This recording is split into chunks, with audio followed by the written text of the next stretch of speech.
What's up, y'all? Today's forgot to start the music. Whoops. Today's topic, y'all know it. It's going to be the topic of dopamine. I'm sure you heard this internet buzzword flying around all the time. To put it bluntly, dopamine is the feel-good chemical that kind of affects like your mood, happiness, stuff like that. There's like serotonin too, but I'm not going to get into that for this video.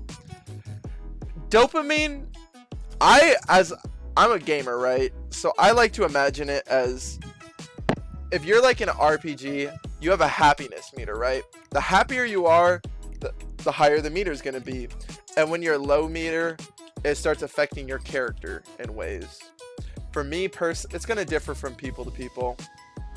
For me, I notice that when I'm really happy, up here, everything's positive. I can express myself more freely. I don't get as much anxiety.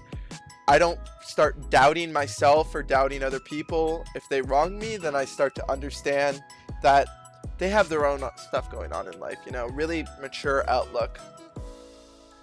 But the lower it gets, the more negative I start going. The harder it is to feel positive emotions, or really emotions towards anyone. Stuff like disgust, anger, it lets itself out in specific ways. And even if you don't show it or project it to other people, it's still you're gonna be internalizing all that pain otherwise if you're not talking about it, you know. And the crazy thing is, our brains do so much to basically find ways of dopamine. Like boredom is when the entire concept of boredom, right, is when your dopamine levels are dropping, right? Maybe they're starting to get past the halfway point. You start going to negative territory. And at that point, your brain is searching for ways. Maybe you're going to go on social media. You might have a social media addiction. That might be the way your brain functions to get dopamine.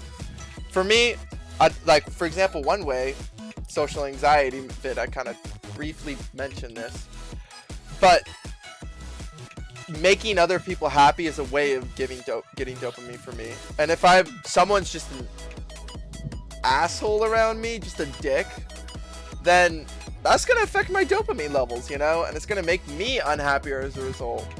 And yeah, that's a problem with me not being self-sufficient, me not being confident enough. But long story short, our brains subconsciously do this all the time.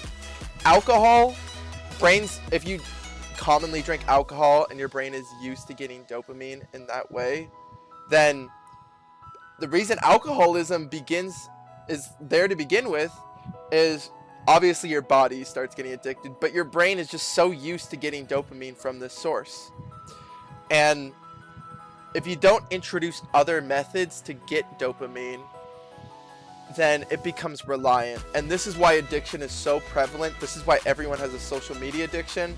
Such as if you have an Instagram page, then the amount of likes you get can be based off the amount of dopamine you get. Let's say you normally get 50 likes and one post gets 25 likes. Well, suddenly you got less dopamine for that because now you're socially anxious that people don't care about you as much, that you're not as popular, maybe you're not as attractive. It's a whole big mess. And really one of the biggest ways to improve your life is by monitoring how you get your dopamine and kind of directing it in a more healthy way. And I know this is very broad,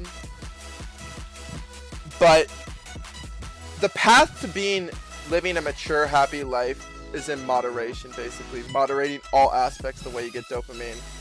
Playing video games 8 hours a day is going to work at one point in time, but dopamine has diminishing returns. The more you do it, the less happy you're going to get. And this is why you playing the same game all the time, it gets less and less fun. Heck, I play League of Legends all the time. And League of Legends, everyone knows that the longer you play that game, the more unhappy you get. And maybe there's exceptions, but that doesn't apply to the majority of us.